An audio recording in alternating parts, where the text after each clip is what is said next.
Je suis bien contente d'être ici aujourd'hui. Je vais vous présenter les gens qui m'accompagnent. Émilie Pelletier, moi, ex-députée de Saint-Hyacinthe, et comme provenant d'une région qui est quand même très agricole, alors ça tombe bien aujourd'hui pour présenter la politique agricole que Martine envisage pour le futur du Québec. C'est Bob Lemay, producteur laitier de Saint-Pierre-et-Miquelon. Donc aujourd'hui, un sujet très important. Je ne sais pas nécessairement souvent discuter ici dans la région de Québec, mais très important pour le Québec, l'agriculture. L'agriculture, ça représente 475 000 travailleurs au Québec. L'agriculture, c'est 7 du PIB du Québec. L'agriculture, c'est aussi des emplois dans toutes les régions du Québec.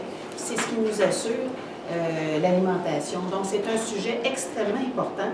Donc, aujourd'hui, j'ai 5 propositions du côté de l'agriculture. Vous savez qu'au Québec, la proportion des aliments québécois consommés au Québec est passée de 78 à 33 entre 1985 et 2009. Donc, une des premières propositions, c'est de favoriser l'achat local au Québec. Et comment je propose de faire ça? Bien, 2 mesures. Du côté des bannières, on a 90 des commerces d'alimentation qui sont représentés par 3 bannières. Et certaines de ces bannières-là exigent que 90 de leurs achats se fassent à travers la bannière. Donc, je pense que c'est important de donner, avec des incitatifs, plus d'autonomie aux différents marchés d'alimentation pour qu'ils puissent faire de l'achat local avec les producteurs locaux. Et la même chose du côté de la SAQ. Moi, je voudrais donner de l'autonomie aux succursales de la SAQ pour qu'elles puissent prendre des ententes avec les producteurs locaux de cidre de glace, par exemple, de vin, parce que lorsque la production est petite, bien, souvent ces producteurs-là ne peuvent pas vendre à la SAQ, donc de l'autonomie aux succursales locales. Le deuxième élément important et qui est traité quand même depuis un certain temps, là, quelques semaines, c'est la relève agricole. Donc, je pense que c'est important de favoriser la relève agricole pour maintenir les fermes familiales au Québec. Et pour maintenir la relève agricole, 2 mesures.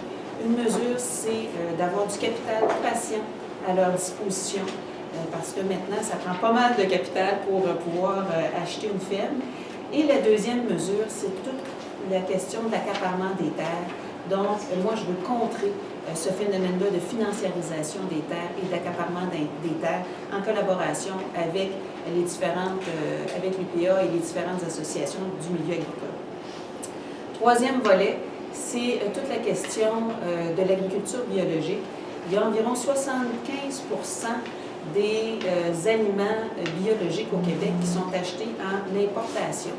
Donc, il y a de la place pour en produire plus au Québec, donc de favoriser l'agriculture biologique au Québec avec du support à de la transition, du support aussi du côté de la production biologique pour être capable de remplacer une partie des produits importés pour avoir le maximum de produits biologiques consommés au Québec qui sont aussi produits au Québec.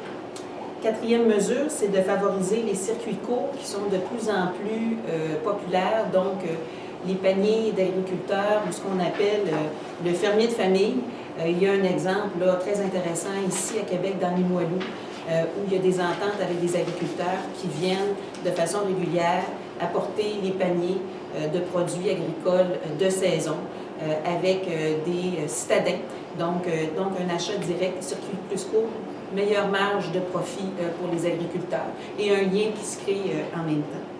Et puis finalement, bien, la dernière mesure, c'est l'indépendance du Québec. Pourquoi l'indépendance du Québec, vous me direz en agriculture? Bien, lorsqu'on négocie des ententes internationales comme celle de l'accord Canada-Europe, bien là, c'est le Canada qui a négocié à la place du Québec et qui a préféré protéger le bœuf de l'Ouest plutôt que les fromages du Québec, quand on sait que 50 des fromages sont produits au Québec, puis pour les fromages fins, c'est 60 des fromages. Donc ça l'a fait mal au Québec. Il faut que le Québec puisse négocier ses propres accords internationaux pour être capable de protéger ses agriculteurs et les producteurs d'ici. Voilà.